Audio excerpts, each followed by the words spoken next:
Hello, I'm Mike Hymos with the Office of Sustainability for the City of Columbia, Missouri. Today, we're going to learn about our local creeks and streams, but specifically, we're going to learn about watersheds. Watersheds play a very integral part in our local environment. The City of Columbia, Missouri has over 17 watersheds located just within the city limits. The largest watershed is the Hingston Creek watershed. The Hingston drains roughly 88.5 square miles of land, all in Boone County. Hingston Creek itself is 26 miles long, originating east of Hallsville and traveling southwest through the city to join the Pershey Creek and then on to the Missouri River. Several large tributaries flow into the Hingston Creek within the city of Columbia. The Grindstone Creek, the Hominy Branch originate from the east, and the Flat Branch and the County House Branch drain the interior of Columbia. And the Meredith Branch and the Mill Creek drain the southwestern portion of Columbia. Watersheds are very important. They're something worth protecting. I hope you enjoy our video, Anatomy of a Stream, and look for our signs on the side of the road that tell you which watershed you're entering into and out of as you drive around town. Our watersheds are worth protecting. So thank you and enjoy the film.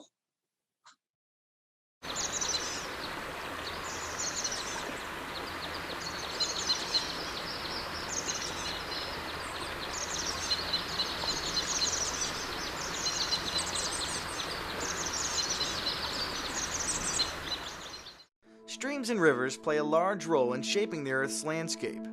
They function as drain pipes for rainwater from the land to the oceans. All of the waterways are part of larger systems known as watersheds.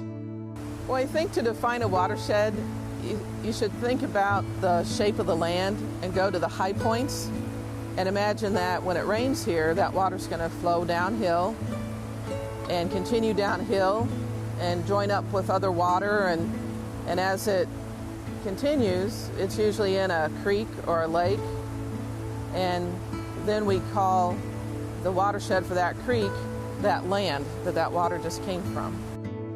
A watershed system consists of several parts that are interconnected and contribute to the function of streams and rivers.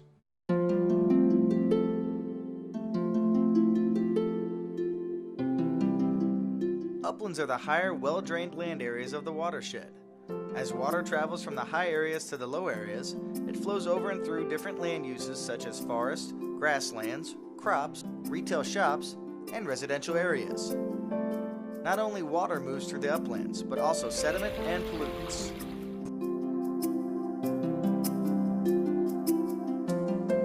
The floodplain is, I guess to describe it, it's more like a bathtub that a river runs through or a creek runs through, and it's the overflow to that creek. So from bank to bank is your river bed. Then you have the floodplain, which can be anywhere from 500 feet to half a mile in some places wide. And that is the overflow for the creek when it floods, slows down the floodwaters. If it's heavily cropped with trees, then that improves the floodplain's function. But if it's an agricultural field, it loses a lot of its ability to slow down stormwater and treat pollutants as it comes down the floodway.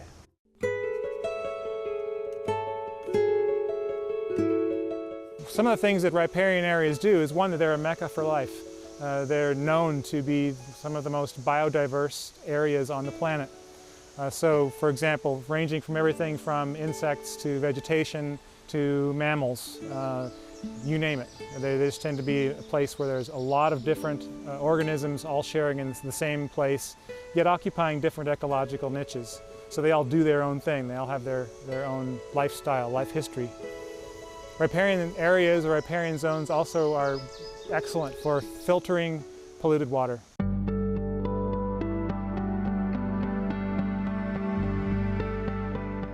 When people think about the channel, they tend to think just about where we've got water at the moment that they're out there, and they think that's the stream. And in reality, the stream channel goes all the way up the banks.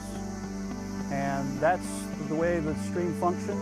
It has to be able to transport the amount of water that comes in common sorts of high water events. And the channel adjusts to those frequent runoff events and being able to carry that much water. so we need to be thinking about the stream channel extending all the way up to those banks. And then in a really high water event, the floodplain isn't part of the channel, but it's part of the carrying capacity of that stream in terms of transporting that water. A stable stream system in this environment would mean that we've got quite a bit of meandering occurring, that the stream continues to move one direction or the other almost all the time. But overall, the absolute linear stream length may not change that much. What tends to happen is you have some erosion at the outside of a bend, some deposition at the inside of a bend, and that pattern moves both laterally and downstream. And so there's a natural progression where the channel migrates through that floodplain. And over time, in geologic time, it's been all across the floodplain. If you take a look at a stream around through this part of the world, you'll often see that there'll be areas that are shallow water, rocks that are exposed, water's running through there fast, and we think of those as riffle areas. And it's important that as the water's moving through there fast and you're exposed to lots of air, you're adding oxygen to the stream. You'll get different sorts of aquatic insects and fish and other amphibians making use of those areas. And you move on downstream and you're likely to get into still some faster moving water, but more shallow and not quite as turbulent, and that we would talk about as a run. And from there you'll move into deeper water of a pool, and pool is slower moving water and it's deeper, and again it's different habitat than you find in the riffle. You'll find different fish using the pools than use the runs or use the riffles. And so all those different aspects of the habitat are important, and too often when we've altered streams, we've ended up making them all be sort of like a run type of a habitat, and we don't have that variation, and we don't have the same variety of aquatic habitat, we don't have the same variety of aquatic insects or fish living in the stream.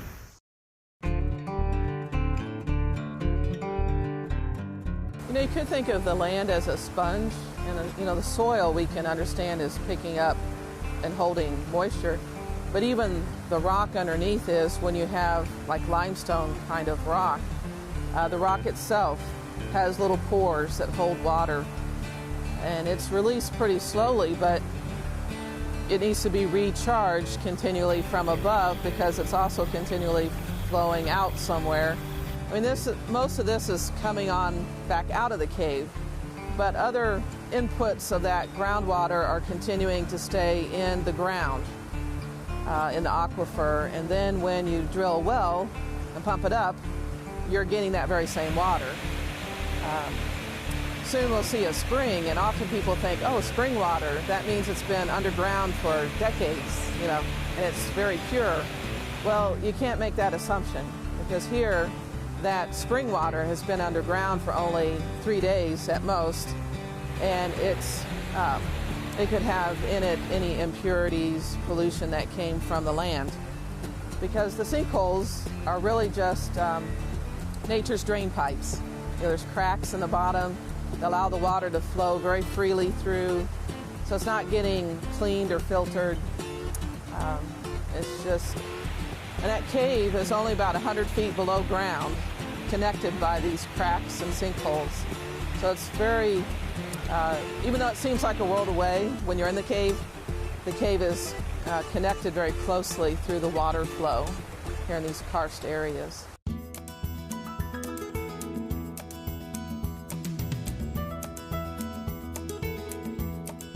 In contemporary systems or urban environments, we see a lot more surface runoff.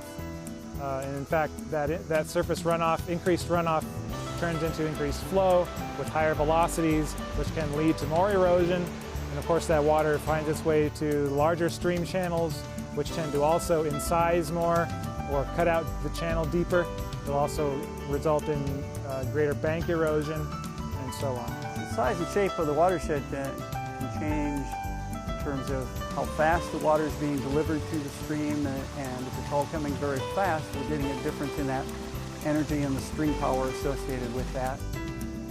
Other ways that we have altered the slope of the stream over the course of time is doing things like thinking we're improving the stream by straightening it, and that greatly increases the slope and it increases the rate the water is moving and how much it erodes. There's a misconception, I think, that if we see a lot more suspended sediment here, that it's because of something we're doing bad in the landscape.